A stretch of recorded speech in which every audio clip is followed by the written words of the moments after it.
Alta Labs versus Ubiquiti. Can the new guy in town keep up with the mega network giant with their new access points? In today's video, I'm just going to share my initial thoughts after using the hardware for the past couple of days to see how they stack up.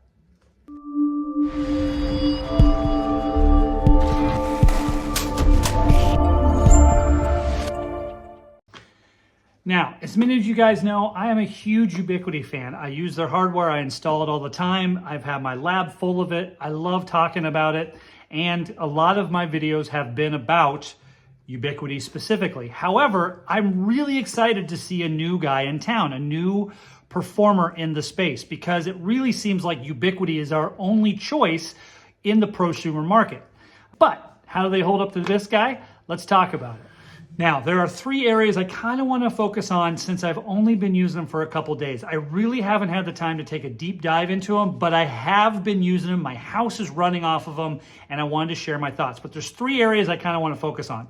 One is the design. I want to talk about the look of this guy. We're going to talk about his performance, and then we're going to talk about its interface and how that interface stacks up to Ubiquiti, something I've been using and loving for a really long time. So when it comes to the design, I do like this design. This is kind of they've adopted kind of a pill-shaped design, okay? Now, one thing, as someone who's mounted a lot of access points in different houses with different shapes and sizes, this may change how you mount it in your house, whether you do it like this or like this or like this, just because generally when you have an oblong shape, it has to match the space where it's going. So I've seen a lot of access points that are square, like Luxels that we've pulled out, where they actually mount them in a diamond configuration because either the hallway wasn't perfectly right angled, but it stood out as kind of off. Something you don't really get with Ubiquiti because of their round shape. I can install these in any space and they're going to look just fine since they're round. Now, I do appreciate them thinking outside the box and trying something a little bit different. And I haven't really had a chance other than mounting them in my own house, which I'll show you here. Part of the challenge I ran into was I took down my previous access points and replaced them with this. So my spot was chosen, my location was chosen, plus I was trying to cover up as much of the discolored paint, ceiling paint, and holes in my ceiling as much as I could, because these are considerably smaller, so my wife didn't get mad at me. So as you can see in mine, they might look a little bit off, but it kind of does make you think about how you would mount these in a house. Now, I do like the smaller form factor of them. I like my Wi-Fi to blend in so you don't really see it. One of the things I don't care about the LR access points is their size. They are ginormous, and you do notice them, especially when you add that blue ring light on them. After a while, they blend in just like anything else, but I do think that small form factor on this guy will really help play into blending into a home.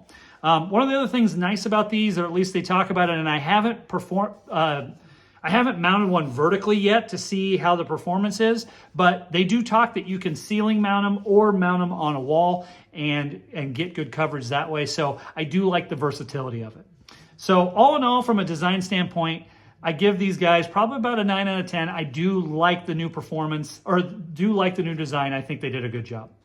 Now, in respect to design, there's one thing I do want to talk about, and that is the mount. So you can see the mount it comes with right here, and then basically it just slides into the back here, like so, okay? And then what they've done over there is once you get it in place, which it takes a second to kind of get it in place, you actually twist it, push and twist it in on one side and then twist it in on the other side, which is hard to do when it's not on a ceiling, okay? And it snaps into place. So now it's on there. As you'll see in this little snippet video, it does take a little bit of elbow grease to get it to twist out and twist back in. But one of the nice things is unlike Ubiquiti, it is a toolless system that allows you to take the AP down or put it up without needing a little tool like the LR requires. However, it does require a little bit of elbow grease, and you kind of find yourself twisting back and forth to try and get it to pop out right and get back in right. So it does take a little bit of practice to get good at it. They've tried to reimagine the mount a little bit, and I've heard a lot of people say nice things and say they like it. I'm still on the fence. I haven't decided whether or not I like how this thing mounts up. Okay, so let's talk about the performance of these guys. So to kind of paint you a picture here, my house was originally made up of 4 LR6 access points. I had one in my basement, 2 on my main level, and 1 on my second floor, which I'll be the first to admit is probably overkill. I don't need that much, but I like to play around with the equipment. I like to test this. My house is kind of my lab. So I had 4 LR access points. I have everything run off a UDR router. We have Verizon 5G for our home internet, and I have a 48 port Ubiquiti switch running everything. So when I moved to this, I actually just moved to just 2 of them. I have 1 on my second level and just 1 on my main level. Okay, now most of my basement's unfinished, so most of my entertaining is on those 2 levels anyway, and it really, nobody's noticed. Nobody's noticed a thing, which is a good thing, because when stuff is broken in my house, people love to tell me. Anyway, so far this guy's been a good little performer, and he performs well on a couple different levels. One, once you make a configuration change, it is ready to go instantaneous. From the time you unbox this thing and give it PoE power, you can have it set up in a matter of seconds. I did a TikTok video on it. It fully booted up and was ready to go in 18 seconds. That's fast.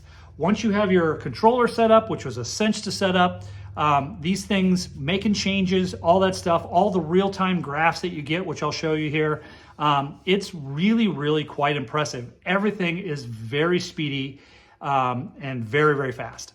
So I've been kind of impressed about how they do that.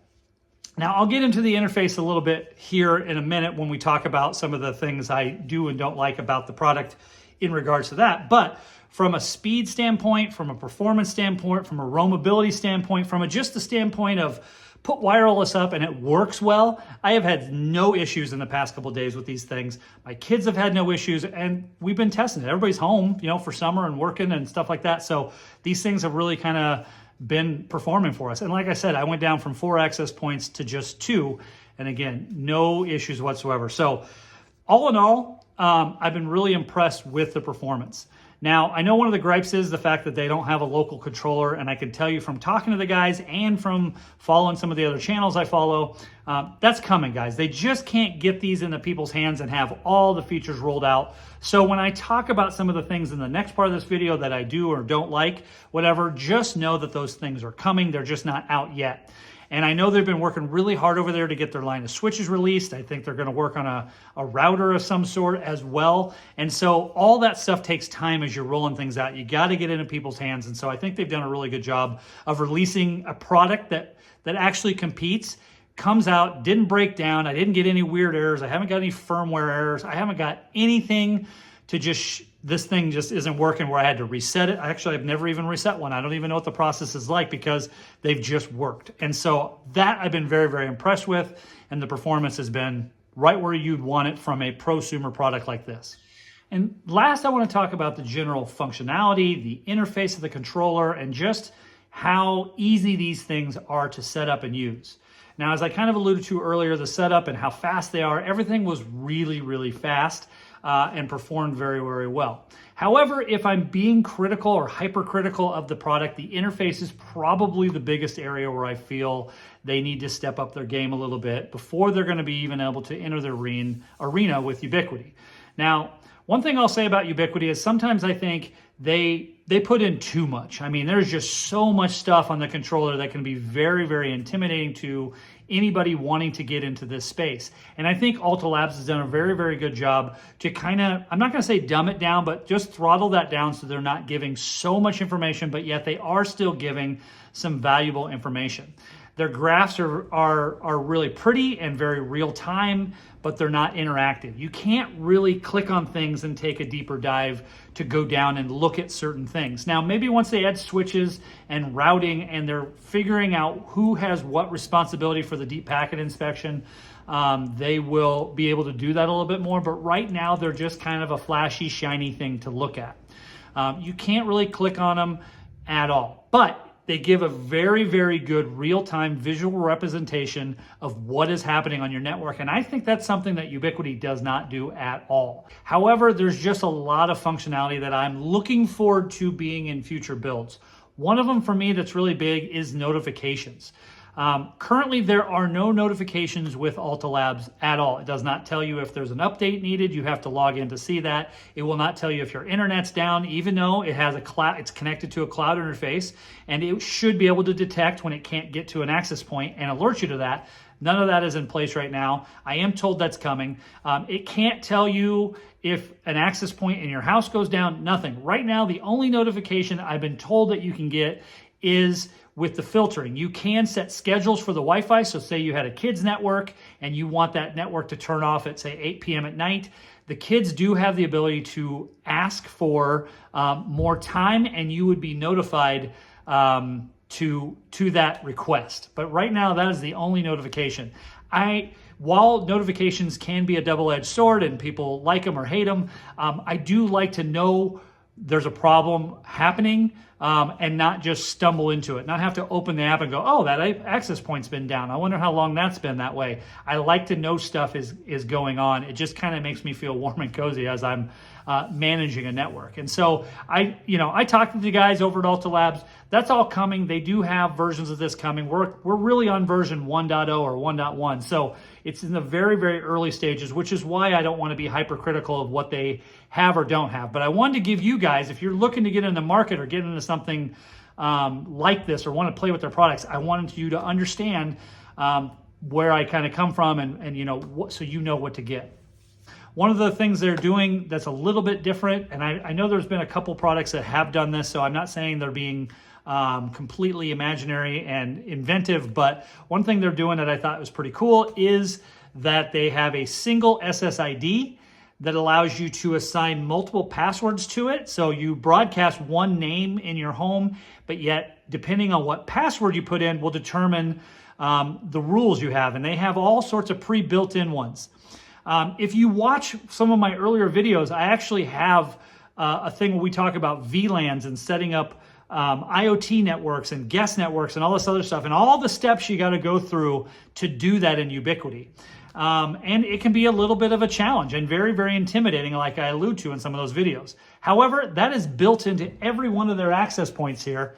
Every single one of those can do that. This single access point has DPI built into it, and it allows you to throttle your traffic. You can set restrictions on how fast it goes. You can set filters so you can actually block Facebook.com or TikTok.com or whatever you want to block on certain SSIDs. You can set schedules. You can do all sorts of things with just this. You don't need a fancy router. You don't need any of the other stuff. They can do VLAN. So I have VLAN set up in my personal house. I was able to plug these in, assign a VLAN number and my permissions on my SSID, and away I go. Now, one thing I'll point out, I don't know if anybody else agrees with me on this, but one of the things I'll point out about having a single SSID with multiple passwords is, like when I'm on my computer and I'm signed in, I have to remember how I signed in. At least with multiple SSIDs, you know which network you're connected to. However, if I was working on my laptop, when I was testing the different networks and going back and forth, so I was testing one I made for kids with some restrictions, and I had like a parents network that didn't have any restrictions. Well, I'm logged in with the same SSID every single time. So there's no way to really look at that and know which one I'm connected into. It also forces me on a computer to go forget the SSID and reconnect to it fresh versus just having, multiple SSIDs. Now, keep in mind, just so you know, you can do multiple SSIDs and set them up just the same way you would have set up anything else. And because my Ubiquiti network was set up that way in my house, that is how I have my house run right now. I still have a 5 gigahertz only, a 2.4 gigahertz only, and a network that does both on this access point. It can do that just fine.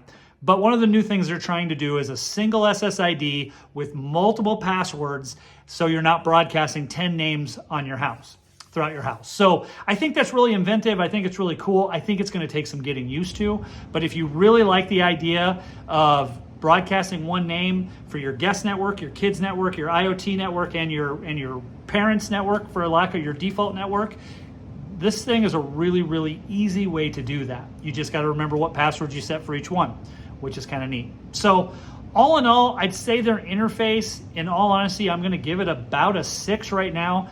But that may sound harsh, but there's more coming. And I know there's more coming.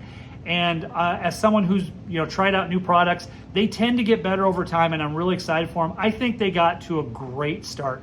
I really, really do. Like I said, the big strike for me is notifications. I like to have those telling me what's going on in my network, especially when it comes to a nicer network like this where you have access points and switches and routers and things like that. I just think it makes things a little bit more polished and easy to manage when it itself is telling you what's going on. So my final thoughts are this. Today, as it stands today, is this guy going to be a contender? I do think so. I think they're on the right path. And where I really see this product shining right now is if you were building a house today, like we promote on our channel and the TikTok channel, if you were building a house right now and you wanted to just put in some really great Wi-Fi that's going to perform really well, but you didn't want all the other crap, you just want to do a simple PoE switch, PoE plus switch. If you just want to do something simple to keep your costs down, guys, this is not a bad way to go. I think it blows away anything you're going to buy at Best Buy for sure. And you can do a lot with this thing right out of the box without any fancy equipment, which I really, really like. It keeps it simple. There is an app. You can manage it from the app, although the app is in, it seemed like to me, kind of beta testing. Things didn't refresh as fast, and I had some issues with the app a little bit. The web interface is much, much better and cleaner. But guys, if you wanted something that was just going to be fast and gave you some programmability deal, and you don't care about notifications and all that crap, you just want it to plug it in and work, man, I really, really like these. I think they're going to do a good job. And once they start getting through some of this other stuff, I really think they're going to be a contender in the market. So that's my 2 cents. I've really only used them for a little bit, and I plan on doing some more videos where we talk about it and take deep dives. But there's a lot of YouTube videos on here right now that talks about it. Mac Telecom Networks, Lawrence Systems, and Crosstalk. Those 3, they all have their hands on them, guys. They've done some interface videos. Go check them out. I watch their videos too. I think they do a really good job. This is kind of just an overall general talking session about what I think of them, because we put in a lot of networks. I put in Orbi networks, I put in Ubiquiti networks, I've put in just a ton of stuff. I've got some Rocky stuff. I think this guy's going to be able to compete with them all. I really, really do. Now, one thing it's supposed to be able to do that I have not tested yet is to mesh wirelessly between 2 of them. And because they have the chipset in them that they talk about on their website, you get Wi-Fi 7 performance from a Wi-Fi 6 device. Because they have that really high-powered Qualcomm chip in there, supposedly the mesh is supposed to be really, really fast, which I look forward to testing. So I'll probably do a video on just that for you guys as well. So there's going to be more to come. This is kind of just my initial thoughts and kick things off. I hadn't done a YouTube video in a while. I had to kind of put things on hold for just a little bit, but we're back in full force, and we're going to be talking about these Alta Labs APs for a little bit as I test them in my house. So hopefully you guys will tune in, like, subscribe, all that good stuff. You know the drill. Ring the bell, and we'll see you guys in a future video. Thanks for tuning in.